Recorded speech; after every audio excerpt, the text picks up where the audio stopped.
Reporting live from Marrakesh. This is the best drive I've ever seen from you. This is Halle, Mama. To my beautiful wife. To my extraordinary husband. Am I the only one who's puzzled as to why we needed the pod squad? Even Aaron, I don't even know why Aaron was there. Is Aaron a producer plant or something? Why is it he's been there more than some people in couples? I don't get it. He's been there as Ollie's best man. He's been there as Ollie's friend when he went to buy his tax. He's now there. I really don't get why he was there. And Sam, the audacity to come out thumping his chest thinking he's going to, be able to stand on business and then cry like a little baby when his feet are held to the fire doesn't make sense. And oh my God, I love Benaya and Nicole. They're cute. They really are cute. I think if you tell me the standout couple, they are. I know Bobby and Jasmine are still married, but I think Benaya and Nicole actually seem more genuine than the other couple. But anyway, I digress. Hey there, thanks for stopping by. Welcome to my channel. If you're new here, don't forget to subscribe, click the like button, turn on the notification bell for when I upload new videos, and definitely leave a comment. In this episode, I'll be reviewing Love is Blind UK Season 1, Episode 12, The Reunion. Okay, let's start on the reunion. So Matt and Emma are there. I personally don't know them. I haven't known of them prior to this, but I think they're doing an amazing job. Anyway, all the participants are there. So you have all the 6 couples, some of who said yes, some of who said no. And then we have Sabrina and Stephen, who we're yet to find out exactly where they went wrong. You also have 3 members of the pod squad, and it's like, make it make sense. Make it make sense. Oh, including Sam. Sam is going to be there. Obviously, he has to be there for the Benaya and Nicole story to make sense. And I personally don't understand why Charlotte and Tasha are there, let alone Aaron. Aaron, I think, should have been a connection for Ollie. Because Aaron has been more involved in Ollie's storyline than the girls that Ollie's been in a couple with. That's just my opinion. I've never seen a series whereby someone from the pod squad is that involved that he goes suit shopping. He's one of the groomsmen. He's this, that, and the other. Make it make sense. What exactly is the relationship between Ollie and Aaron? But anyway, I digress. So all the participants sit on the stage and they're sort of welcomed to the reunion, and you have Emma sort of introduce the fact that Stephen and Sabrina are not sitting together, and they're going to dig into this and find out why. You have Ollie and Demi, they're not sitting together as well. We all know they said no on wedding day. This is what I think. I think Ollie and Demi reached an agreement that they wouldn't drag each other at the reunion. That's my opinion, and I'm sticking to it. Because of the fact that they were very vague in what went wrong. Because on wedding day, they were asked that on wedding day, you said that you were not ready to get married on that day, which meant that you were still going to continue seeing each other, in my opinion.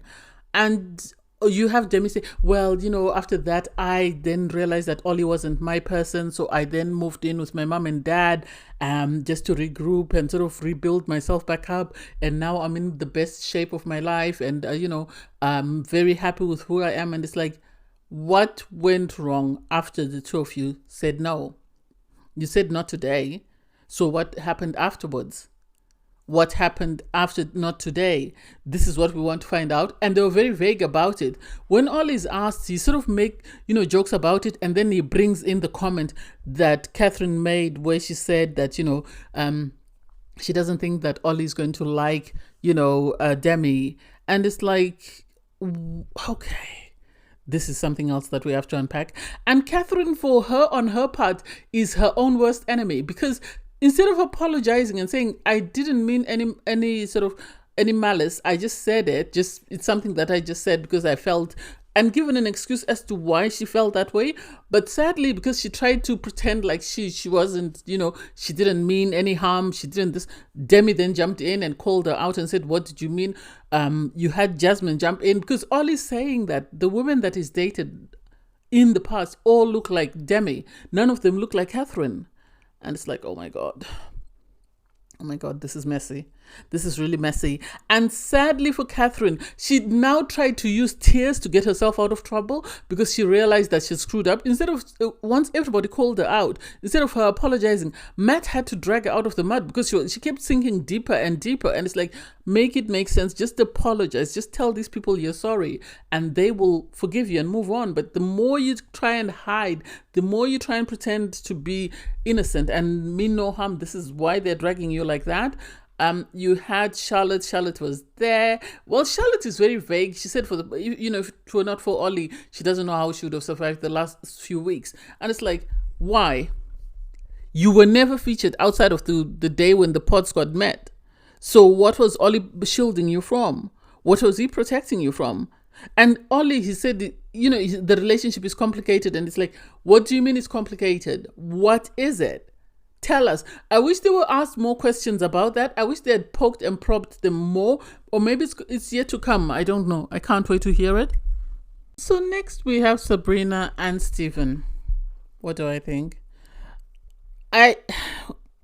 Initially, when they were the first reveal, I thought, oh my God, they're the ones that are going to be successful because this has been the pattern for Love is Blind USA. So to hear that they split up, I think I always said, if you listen to my previous reviews, I always said there was a big elephant in the room in regards to wanting children and not wanting children. And so I thought that was their sticking point, and I felt like if they're going to get divorced, that was going to be it. Even Matt said so, that he felt like it was either going to be the distance or it was going to be the children issue. And Sabrina says that no, with the children issue, they had extensive discussions. At one point, Stephen actually took time out to go and think about it and actually realize what he wanted, and then he came back and they were good on that. But it seems once the cameras went away, their representatives also went away, in the sense that their communication became bad because Stephen apparently doesn't like to talk on the phone unless there is a purpose to the call. One. Two, he didn't visit her in Belfast as much as he promised he would. It seems he made an arrangement to go and see her and then cancelled at the last minute. She went to London about 7 times, I think she said. And there were things that she did in preparation for him. She said she bought an ironing board, and it's like, so you didn't have an ironing board. How were you ironing your clothes? Why would you need to buy an ironing board because he was coming? What was the purpose of that? I didn't get that. She said she bought coffees because she doesn't normally drink coffee, but he drinks coffee. So she bought coffee because he likes, coffee. She bought a coffee press because she was really trying to make this marriage work. What do I think? I think there's his story, there's her story, and then there's the truth. That's my opinion. That's how I feel. I feel like there's Stephen's story, and then there's Sabrina's story, and then there's the truth. So elements of what they're saying, the truth could be there, in the sense that, yes, there was poor communication. Yes, the distance played a big part in it. Yes, Stephen didn't hold up to his end of, making sure that he was constantly there and available for her. She as well, I think, has her issues. We will never know what her issues are because they kept going round and round and round until Emma had to sort of draw a line underneath it and say, let's move on, because nothing was being said. They weren't reaching a conclusion. I feel like they found qualities that they liked in the person and ran with it and just thought, this is my person, and they ran with it, and they didn't have extensive discussions. And so to them, they were putting up appearances and were so focused on keeping up appearances that they didn't get to know the person they were with until after they got married. And then once they got married, they were like, oh me, why is he not doing this, why is he not doing that? But it was too late because they'd already said I do, and I think this is why they separated. Do I think it's a good thing? Yeah, I do. Because there's no way they were ever going to resolve their issues. I think they should have had a lot of conversations before they even reached the proposal stage. I said this before. And then once they reached the proposal stage and they were out of the pods, they should have still had communication and conversations about what life would look like if they said yes. But they had their heads in the cloud and they didn't want to do that because they were happy with the person. They liked how the person looks and they liked whatever qualities the person had and didn't dig any deeper. Next is Bobby and Jasmine. Bobby and Jasmine, for me, have been a wild card since they said yes in the pods, because I struggle to quite understand their story. I'm going to say that. I know that Jasmine had a connection with Bobby and with Sam, and then she chose Bobby over Sam. And then they proposed and they had a reveal which seemed cute. They went on their honeymoon with the rest of the group, and they seemed to be in a very good space. And so them coming, I think their only obstacle was the mum, because the mum wasn't on board with Jasmine sort of marrying this guy. She felt he might not be able to provide financially for her. And also the fact that he didn't have a university education was something that played a big part in her mother's decision. But Jasmine decided to be defiant and went ahead with Bobby. I feel like Bobby's a loving and caring and compassionate young man, and I think Jasmine saw these qualities in him. But also I think because he really likes her that much, I think he allows Jasmine to get away with as much as she wants. This is why I think she's on board with him. I'm not saying she doesn't like him. I feel like she likes him romantically, but I think she also likes the fact that she can get away with whatever she wants to get away with. They showed their apartment. Obviously, they first showed where he lived, where he had this pull-out bed. And then they showed, where they now live with Jasmine. And it seems Jasmine is running this relationship. I don't know whether that's just for the TV or whatever. It seems like she sort of had a word with him and they decided on what they were going to say at the reunion, because she said Bobby is very grateful. Every weekend he tells me he really loves our life and he's very grateful for the life that we're leading. And it's like, did he really say that? Or are you saying that on his behalf? What does he love about it? What does he love about your life? They did speak to Jasmine's mom. She gave her seal of approval. She gave her 110%. And so we saw a lady in the background. I think that's, Bobby's mom. And so it would have been nice to hear her opinion in regards how she felt when she saw the things that Jasmine's mom said about her son. That would have been nice to hear. I would have really loved that, to hear the mother's opinion of, the in-law, but we only got to hear from Jasmine's mom. They say they are trying to have a baby, and it's like, oh, okay, if it works for you, amazing. But hey, it is what it is. Jasmine did sort of mention that they have the difficult conversations. They're not afraid to address anything. And it's like, is that taking a dig at Stephen and Sabrina or what? Make it make sense? Tom and Maria broke my heart. That's what I'm going to say. Because I had high expectations for them. And sadly, their own prejudice played a big part in their final decision, because these were issues that they could have spoken about and they could have worked through. But I think because Tom says he was raised by his mom, he's never had a male role model, and so for him, his ideas on life are totally different to most people, which I get. Maria, on her part, was raised, in a family that her values are different to Tom's values. Although they were attracted to one another, they seemed to really like one another. And so it's sad to think that they just couldn't communicate, because their main issue or their sticking point was the fact that Maria wanted to be a stay-at-home mom when she first gave birth to her children, which makes sense. If you've lived in the UK, you know that childcare is very expensive. So it would make more sense for her to be a stay-at-home mom. And because she's a makeup artist, it's easier for her to sort of do it from home or to visit people and sort of freelance in the first couple of years. So I don't get why they didn't have that conversation, that she doesn't necessarily need to be in full-time employment. She can still work occasionally and still make money here and there, but she doesn't have to be fully in full-time employment. And so I don't get why they split up. And I don't get why they are well, I sort of get it, because Maria, seeing the things that Tom said, that, he wanted to raise independent daughters that didn't rely on anyone, could be heartbreaking. And the fact that Tom promised her mom, after she was very welcoming to him, that, he would take very good care of her daughter, he would be the man that she wanted, only for him to turn around and say, well, actually, now, this is not what I want in a relationship. I want someone who's independent. I want someone who's going to pay their own way. And it's like, I know someone in the comments was sort of trying to raise the point that Maria wanted someone to look after her. I don't think she wanted someone to look after her, as in like she wanted a lavish lifestyle. I think she wanted someone to sort of just pick up the load while she is looking after the children.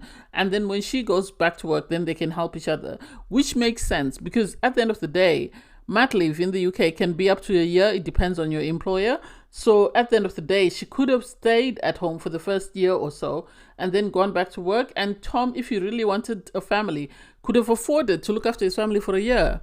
I don't get why he couldn't do that. He could have afforded to look after his family in the first year. So that I didn't get. I like the fact that Maria was able to hold his feet to the fire and sort of say, you were disrespectful towards my family, especially my mom, seeing how kind and how nice she had been to you. I wish he had apologized. I wish he really had said the words, I am sorry, because he didn't say I'm sorry. No, he didn't. He acknowledged that, yes, he was wrong, but he never said, I am sorry. I think that is what Maria wanted to hear. She wanted him to utter the words, I am sorry for my behavior. I am sorry for the words that I said that hurt you. That was never my intention. And I think she would have moved on. But because he didn't say that, this is why there is an issue. They showed this connection with Tash. For what reasons, I do not know. Because this man never said he liked Tash. And to date, he's not dating Tash. So I don't know. It's different to Charlotte, who we know that Ollie and Charlotte are in a complicated situationship. So I don't get why Tash was there. Because it's embarrassing and humiliating. And for her to say, well, this was able to give me closure because I was able to understand why, or how the connection was formed. This is my opinion. I feel like Tash suffered from the same syndrome that Catherine suffered from. They saw the guys that they liked have a connection with somebody that they felt was lesser than them. And they couldn't understand why the guys were going for these girls that were lesser than them. And this is why they were in denial and they kept pushing and wanting these guys to pay them attention.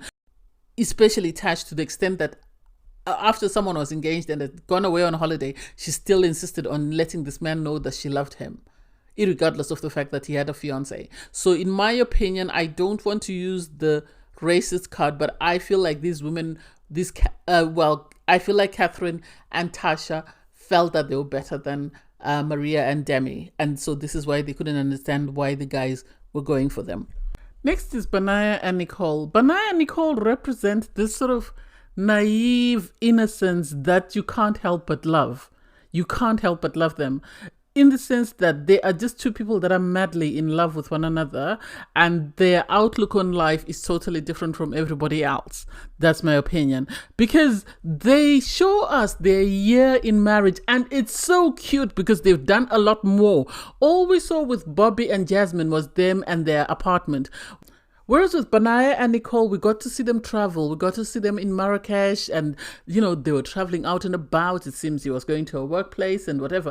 And so it's nice to see that they are just enjoying life as it comes. They're not sort of setting unrealistic expectations. This is what I said. I remember saying on my pod that Benaya has got bang.